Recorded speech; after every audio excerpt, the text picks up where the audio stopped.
चलिए आज हम लोग देखेंगे अध्याय 3 प्रश्नावली 3.3 के प्रश्न संख्या 2। तो आइए इस प्रश्न को पढ़ते हैं। प्रश्न संख्या 2, 2x plus 3y equal to 11 और 2x minus 4y equal to minus 24 को हल कीजिए और इससे m का वह मान ज्ञात कीजिए जिसके लिए y equal to mx plus 3 हो। तो इस प्रश्न में क्या करना है, दो समीकरण दिया हुआ है, दो समीकरण को हल करना है और हल करके x और y का मान निकालना है और निकाल कर आगे क्या करना है, m का भी मान निकालना है। यहाँ y का मान रख देंगे, यहाँ x का मान रख देंगे तो m का मान निकल जाएगा। तो सबसे पहले क्या करना होगा, x और y का मान निकालना होगा। क्या करेंगे, x और y का मान निकालेंगे। तो दो समीकरण दिया हुआ है वह लिख लेते हैं। कोई भी विधि से बना सकते हैं, प्रतिस्थापन विधि से भी बना सकते हैं, विलोपन विधि से भी बना सकते हैं। क्लियर है। चलिए तो हम क्या करते हैं, इसको प्रतिस्थापन विधि से बनाते हैं।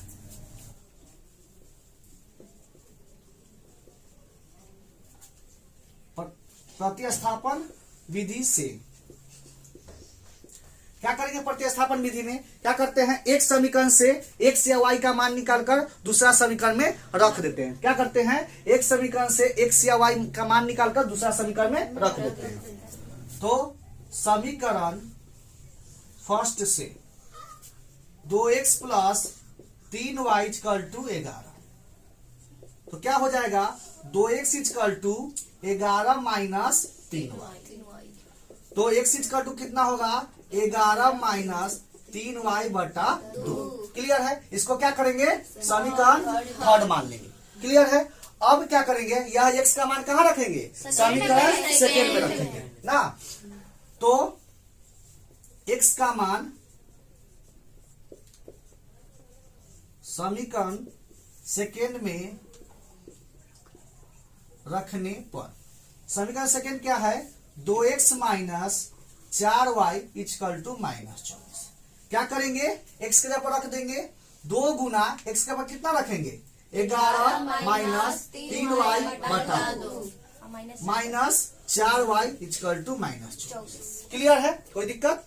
चलिए अब क्या करेंगे, यह 2 से 2 कट जाएगा तो क्या होगा, 11 minus 3y minus 4y equal to minus 24। तो क्या होगा, 11 और माइनस 3y और माइनस 4y क्या होगा, छूट जाएगा। कितना होगा, minus 7y equal to minus 24। तो कितना होगा, माइनस 7y। अब इस 11 को क्या करेंगे, बराबर की उस साइड ले जाएंगे। क्या होगा, माइनस 24 और माइनस 11, क्योंकि प्लस में 11 है तो बराबर के उस साइड जाके माइनस 11।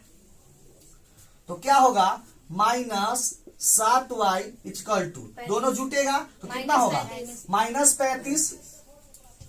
तो y इक्वल टू क्या होगा, माइनस 35 और 7 बटा में चलाएगा तो माइनस 7। माइनस से माइनस कटेगा, 7 से 5 बार कटेगा, इसलिए y इक्वल टू कितना हो गया, 5। y का मान कितना हो गया, 5। क्लियर है, कोई दिक्कत, कोई दिक्कत नहीं है। अब यह y का मान निकल गया। अब क्या करेंगे, यह y का मान हम समीकरण सेकेंड में भी रख के मान निकालेंगे, समीकरण थर्ड में भी रख के मान निकाल सकते हैं। कहाँ रखेंगे, समीकरण थर्ड में ही रखेंगे क्योंकि बहुत आसानी से निकल जाएगा ना। तो y का मान समीकरण 3 में रखने पर, तो y का मान समीकरण 3 क्या है, x equal to 11 minus 3y बटा 2। तो x इक्वल टू होगा 11 माइनस 3 गुना y के जगह पर कितना रखेंगे, 5 बटा 2। तो x इक्वल टू हो जाएगा 11 माइनस 15 बटा 2। क्या होगा, x इक्वल टू घटेगा तो माइनस 4 बटा 2 से 2 बार में, इसलिए x का मान कितना हो गया, माइनस 2। x का मान कितना हो गया, माइनस 2। तो x का मान आ गया माइनस 2 और y का मान कितना आ गया, 5। क्लियर है, यहाँ तक कोई दिक्कत, कोई दिक्कत नहीं। यहाँ x और y का मान निकाल लिए, x और y का मान निकाल लिए। अब क्या करेंगे, यह x और y का मान कहाँ रखेंगे, यहाँ रख के हम m का मान निकालेंगे। क्लियर है। चलिए तो क्या दिया हुआ है, y बराबर दिया है y equal to mx plus 3। तो y के जगह पर कितना रखेंगे, 5 इक्वल टू m गुना x के जगह पर कितना रखेंगे, -2 प्लस 3। तो 5 इक्वल टू क्या होगा, -2m प्लस 3। अब क्या होगा, यह 3 बराबर के इस साइड चलाएगा, चाहे क्या करते हैं, यह m को इधर भेज देते हैं, प्लस में हो जाएगा। वो -2m है तो इधर आके क्या होगा, +2m हो जाएगा।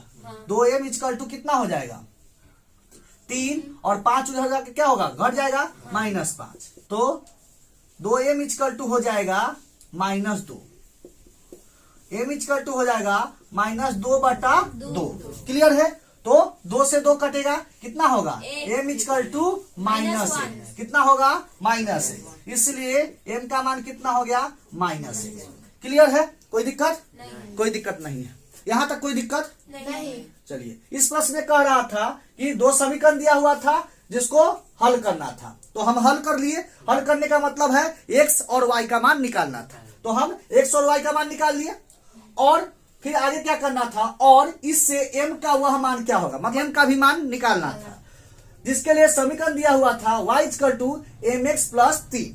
क्लियर है, मतलब x और y का मान यहाँ रखना था और m का मान निकालना था, जो कि हम निकाल लिए। क्लियर है, कोई दिक्कत नहीं दिक्कत है। इसलिए x equal to -2, y equal to 5 और m इक्वल टू -1। यही फाइनल आंसर हो गया। क्लियर है, तो यह प्रश्न यहाँ पर समाप्त होता है। हम उम्मीद करते हैं कि यह भी प्रश्न आपको जरूर समझ में आया होगा। यदि क्वेश्चन समझ में आया है तो वीडियो को लाइक करें और ज्यादा से ज्यादा अपने दोस्तों के पास शेयर जरूर करें। चलिए मिलते हैं नेक्स्ट वीडियो में इसी तरह के नए प्रश्नों के साथ, तब तक के लिए धन्यवाद।